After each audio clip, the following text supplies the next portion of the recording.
And like I always mention, videos of things like this one in particular that we're making right now will always be on the website in case you want to check something, again, later tonight, tomorrow morning, just to make sure that you've got this down.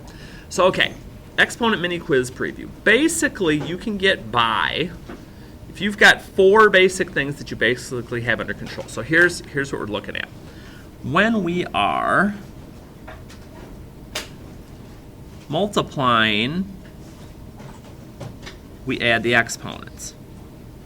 Okay, as long as they have the same base. In other words, it's x's that you're adding the exponents on, or y's that you're adding the exponents on. We can't mix and match variable terms. Okay? If we are dividing, we subtract the exponents. But remember, within that, we have our own little mini rule. We always do larger value minus smaller, and the answer goes where the larger valued exponent is. Next, we have what's called power to power, which means we take an exponent to another exponent, sort of like what you'd see down here in number 3 or number 4. And those we're going to multiply the exponents. And then our final thing to remember, and you're going to get another reminder down here in the directions. We can only have answers with positive exponents. Well, sometimes I see negative ones. So if I have a negative exponent, I want to make sure that I flip it, because then I don't have to worry about negative exponents anymore. That turns it positive. So if I have those basic 4 things in mind, this won't be too bad. And these will snap off pretty quick, even if we take our time going step by step with each one. So I take a peek here at number 1, and I go, okay, how I tackle this is going to be completely up to me. Some of you may look at number 1 and say, okay, well, I got 3 times 2, because again, these aren't exponents, don't add them. Okay, so 3 times 2 is 6. You're like, okay, I can take care of that part. Let me zoom this a little more too, because I think I might have gone slightly over zoom, but now that some of you are watching this and you're going blind from it, I apologize. Oh dear. Okay, that was kind of craziness for a minute there. So now that we got things back under control, I start to look at my variable terms. Now, what's my exponent when I don't see one? 1. So on that y, I'm going to put a 1. And I notice all I'm doing is multiplying. So if all I'm doing is multiplying, okay, it doesn't matter which variable I do first. So since I see the y here first, I'll go ahead and do that first. So I got 1 plus 2 would be 3. Okay. Now, the x's is where I have a choice, and we might want to talk about this for a second. The x's, if I add up 2 and negative 1, I just get 1. And actually, that'd be fine. I'd be done. But what if you're going along, so we'll sort of do our what if portion here. What if you do that with the first ones, and you're like, well, wait a minute. Harty tells me I should always flip the negative exponents. So I'm going to do that. Okay, let's see if that changes anything. So I look over, that x to the negative 1 would get flipped down to the bottom to make it positive. And the only thing that would change would be when I got to this part, because now I'm going to subtract the exponents. 2 minus 1 is 1. The bigger exponent's up top, and I get the same answer. So it just goes to show you there's really not a wrong way to go about that as long as you're following the rules. They'll both get me to the same place. So if you're not a fan of negatives, just move them, okay? You don't even have to worry about it then. And the same thing's going to happen on number 2. Maybe you go through and you're like, okay, I see a 2. There's my y's. Okay, we're multiplying, which means I add the exponents, okay?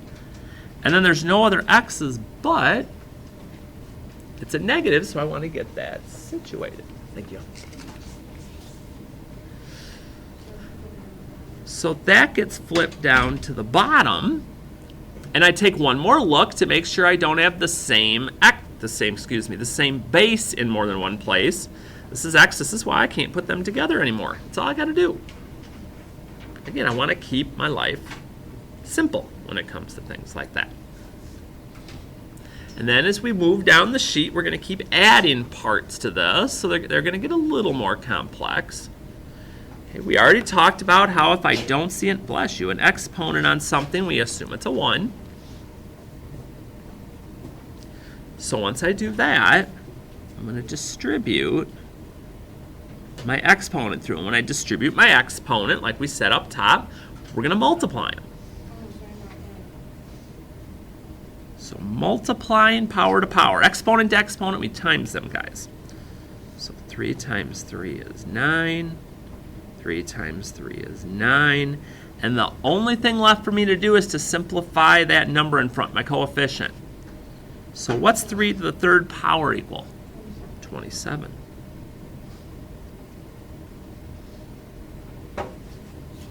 And we're set. Yeah.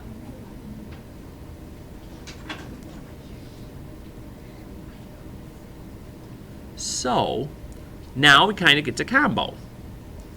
When I get to 4, distribute my exponent through. Again, we're multiplying when we do that. So 2 to the second power is 4. 3 times 2 is 6. And now I have a decision to make again, sort of like we did back in number 1. Okay, this 2 is fine. The negative 1 isn't going to my 2. There's not parentheses there. Okay, my 2 actually has an exponent, a positive 1, so it gets to stay. Now my choice basically ends up being, do I want to leave the negative 1 and add my exponents, or do I want to just go ahead and flip it so I don't have to deal with negative exponents at all? I mean, that's a personal preference. Because now, again, it goes pretty quick. 4 times 2 is 8, because they're not exponents, so I just do what it says to do. And then y5, and is it up top or down below? Up top, because the 6 is my greater valued exponent. And I subtract them. Perfect.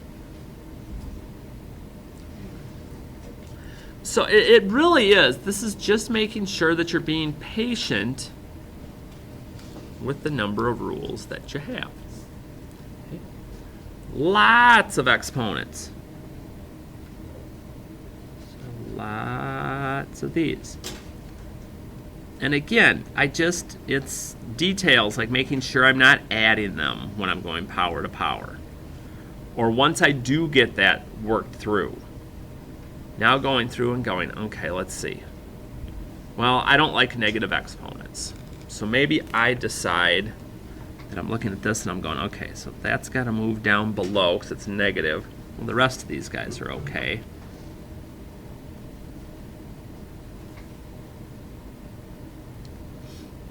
And now I just look and use my rules depending on my bases. Ooh, excuse me.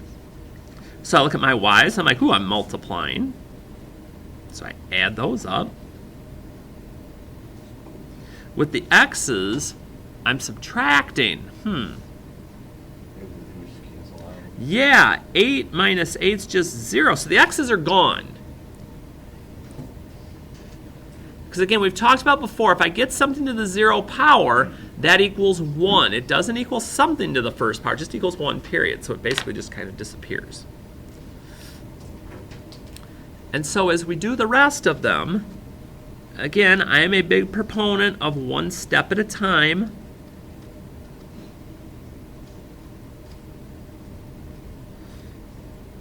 So like there, I'm just going to get rid of my parentheses first, because I notice I'm going to have a couple of terms that have the negatives working with them. So once I get that distributing done, now I can start cleaning some of this stuff up. Now again, I'm not going to try to get to the final answer in this next step. That's just me.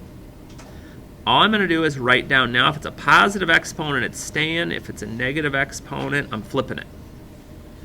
And again, here that negative 4 is only on my x, not my 2. So my 2 doesn't need to flip. The the x part does, needs to flip up top and become positive. And y3 stays on the bottom. So now, no more parentheses, no more negative exponents. Whoa. So now, I just got to follow my rules. So let's see here. X's, they're both on top, so let's multiply. We're going to add those up. Down here, I got my 2. Add my exponents. That's as much as I can do. Not a bad deal. And just something to consider.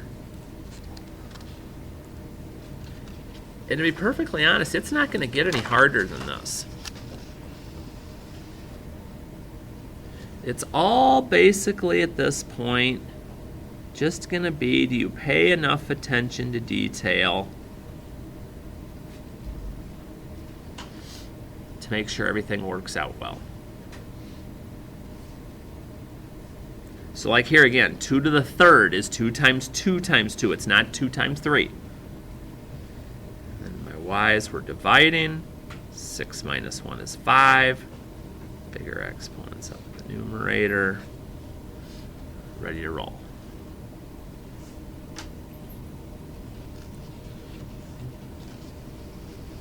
So you're like, okay, I kind of get it at this point. You can, maybe you want to get creative and try it a different way to kind of keep it fresh here. Because again, I'm going to keep going with my theory on if it's negative, I'm going to flip it. If it's positive, I'm leaving it for a step.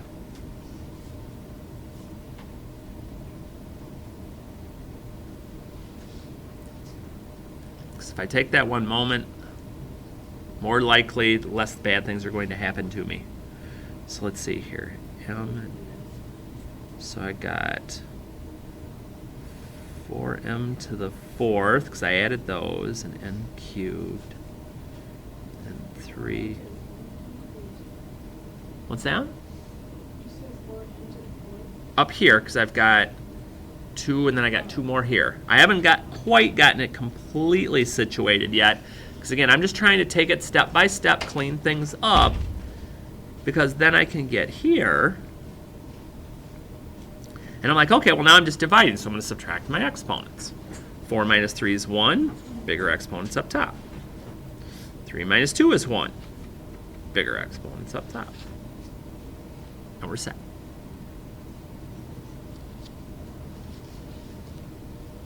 You just leave it at 4 over 3.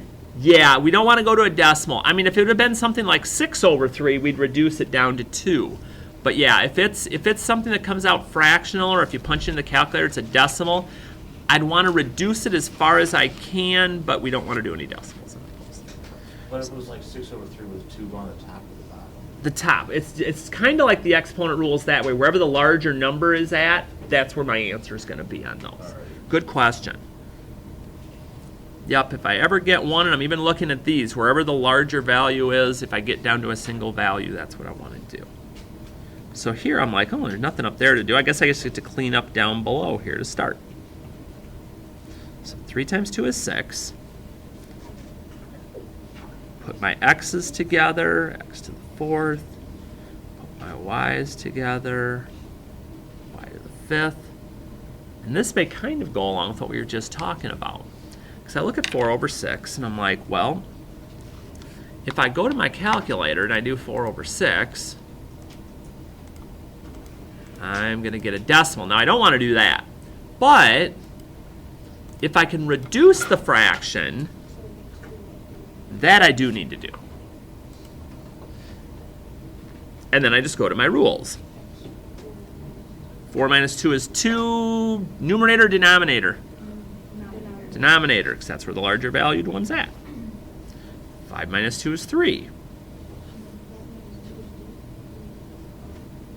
Larger valued exponents in the denominator. I'm good. I literally thought that said x to the 40th power. Oh dear. It's because of the y. Gotcha. but it'll- And then the kind of bigger one here at the end, we kind of get to throw a little bit of everything in. Now again, remember that third power is still going to the 2. There's an exponent of 1 there. So Here I'm multiplying exponents when I go power to power.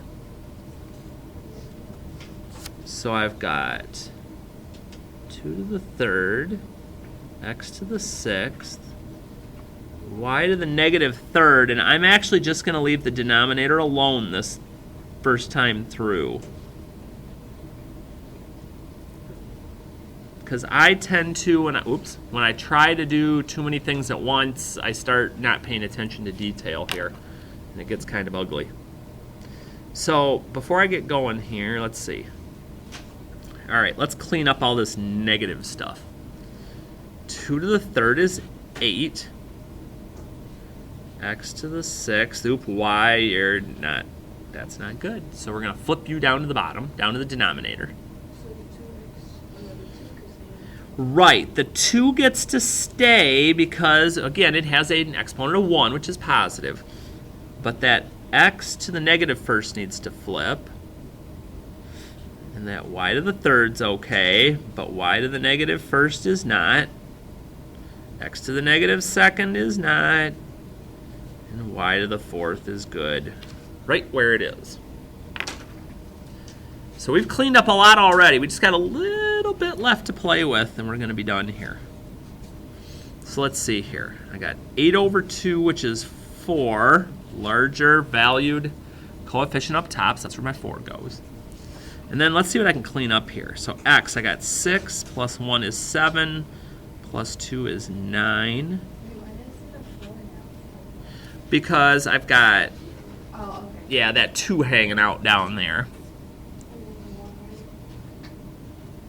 And then down below, okay, there's not a 2 down there anymore. That got taken care of with this 8 over 2, so I don't have a number down there anymore. I guess I could put a 1. And then I'm going to add my exponents on my y's. So I've got y to the 10th. And before you circle it, always look, do you see the same variable more than once? If you do, we need to fix that. And we do with our y's. So the 4x to the 9th staying where it's at. And then finally, y's, we're dividing, so 10 minus 1 is 9. Larger exponents down below. And we're set. Okay, this is what your quiz will look like tomorrow. 10 questions, same types of things, stuff like that. Life is simple. Okay, if you need to check this again later, do so. Okay, it'll be online. I'll have the key and everything else like that. So if you have any questions, let me know on that.